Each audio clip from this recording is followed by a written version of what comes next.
શું છે બકુલ, માણસે લગ્ન તો કરવા જ જોઈએ. અરે તું વિચાર કર, લગ્ન કરો એટલે શું છે, જીવનમાં એક જાતની લેજટ આવે, આંખમાં આંસુ આવે તો ક્યારેક મજા પણ આવે. હજુ ભાઈ આ 15 રૂપિયાની પકોડી ખાઈએ ને એમાં બધું જ આવી જાય. Hello friends, right here right now Sandesh ન્યૂઝના સ્ટુડિયો પર આપણી સાથે છે પોતાની સુપર કોમેડીથી ગામ ગજવનારા ગુજ્જુભાઈ ધ ગ્રેટના સ્ટાર્સ એન્ડ ડિરેક્ટર. ચાલો આપણે એમની સાથે કરીએ એક ખાસ મુલાકાત. Hello guys, welcome to Sandesh news. Thank you so much. અચ્છા સિદ્ધાર્થ સર, સૌથી પહેલાં તમને જ પૂછવા માંગે છે, ગુજ્જુભાઈ સ્ટેજ પરથી બિગ સ્ક્રીન પર ફરવા કેવી રીતે નીકળી પડ્યા? વેલ દોસ્તો, ગુજ્જુભાઈને લોકોએ સ્ટેજ ઉપર બહુ માણ્યું, વખાણ્યું અને ખૂબ પ્રેમ આપ્યો લોકોએ. આ પિક્ચર કરવાનો વિચાર ઈશાન રાંદેરિયાનો હતો, મારો દીકરો છે, અને એનો વિચાર એવો હતો કે એને એવું લાગ્યું કે ભાઈ એક એવો સમય આવ્યો છે જ્યારે લોકોને કંઈક નવું જોવું છે, કંઈક મજા આવે એવું જોવું છે. તો આપણે ગુજરાતી પિક્ચર કરીએ, અને કરીએ તો એવું કરીએ કે જેથી લોકોને થોડુંક એન્ટરટેનમેન્ટ મળે, તો લોકો થિયેટરમાં આવતા થાય અને એક ઓડિયન્સ ઊભું થાય. ત્યાર પછી જેવા પ્રયોગો કે અખતરા કરવા હોય પાછળથી થઈ જ શકે. એટલે ઘણાને એવો સવાલ થાય કે ભાઈ ગુજ્જુભાઈએ શા માટે કર્યું, બીજું કેમ કંઈ નહીં. તો મને એમ થયું કે ભાઈ ગુજ્જુભાઈની એક સારી બ્રાન્ડ છે, એના ચાહકો છે, અને એ જ વસ્તુ જો આપણે મોટી સ્ક્રીન પર લઈ જઈએ તો કદાચ વધારે સહેલું થઈ જાય. અને જે આશય હતો કે એક ઓડિયન્સ ઊભું થાય ગુજરાતી પિક્ચર જોવા માટે, જે અત્યારે છે અને નથી, લોકોને ગમે છે ત્યારે ઉમટી પડે છે, અને પાછું કંઈક એવું નથી ગમતું તો પાછા લોકો શાંત પડી જાય છે અને એટલો રિસ્પોન્સ નથી આપતા પિક્ચરોને. તો મેં કહું કદાચ જો એ રીતે આપણે ઓડિયન્સ ઊભું થાય તો એ માટે ગુજ્જુભાઈનું જ પાત્ર ને એના ઉપર આધારિત આ વાર્તા પસંદ કરી અને ફિલ્મ બનાવી.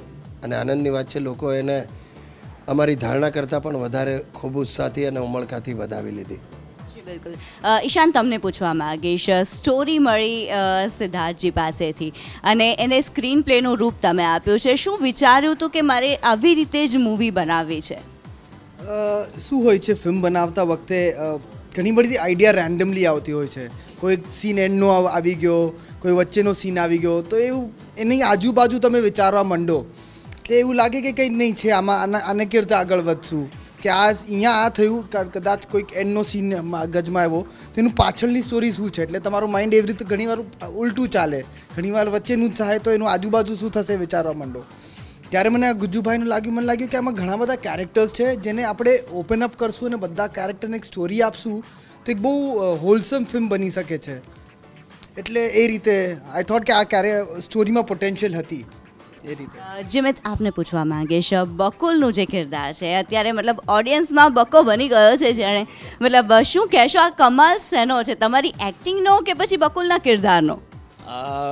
આનો હું જો ખરી ક્રેડિટ જો આપું તો હું સિદ્ધાર્થભાઈને ઈશાનને આપીશ. કારણ કે બકુલ બુચનું પાત્ર ભલે મેં ભજવ્યું, પણ એ જે સંવાદો જે છે એ સંવાદો સિદ્ધાર્થભાઈના છે, અને એ સંવાદ વગર આ કેરેક્ટર લોકો સુધી પહોંચી શકે એમ નહોતું. અને જે પ્રકારની ટ્રીટમેન્ટને જે લિબર્ટી ઈશાને જે આપી છે મને કરવા માટે, સો એ whole credit goes to them. અને હું આમાં ઉમેરીશ, જીમિતે બહુ જ શું કહેવાય મોડેસ્ટલી એમ કહ્યું, પણ એક કલાકારનો પણ ફાળો હોય છે.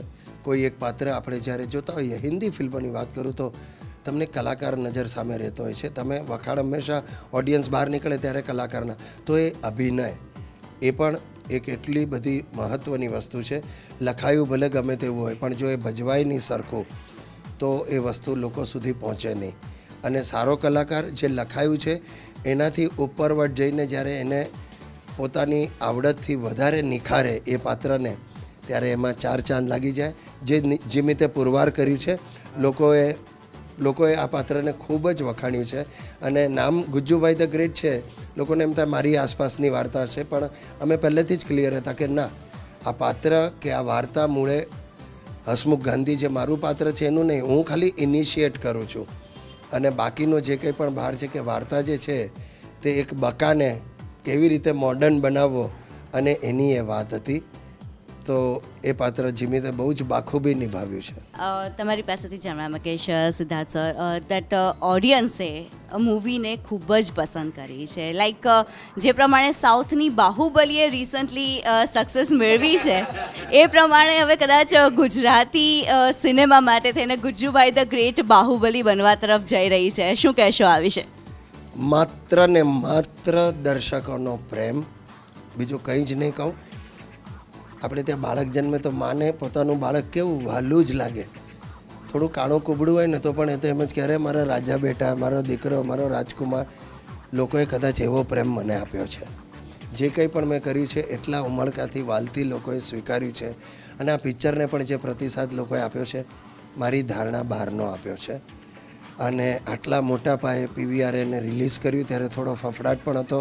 ખબર નથી લોકોને ગમશે નહીં ગમે, શું લાગશે. પણ પહેલા જ દિવસથી જે લોકોએ અને ઉત્તર એમનો એ પ્રતિસાદ, એમનું એ લાઇકિંગ વધતું ગયું છે. અને આજે કદાચ હું જો બરાબર ફિગર બોલતો હોઉં તો લગભગ 140 થિયેટરમાં આ પિક્ચર અત્યારે ચાલી રહ્યું છે બીજા અઠવાડિયે. અને શો કંઈક 300ની ઉપર એના શો, 330 પ્રયોગો. આ બધું મારે માટે ખરેખર બહુ જ છે.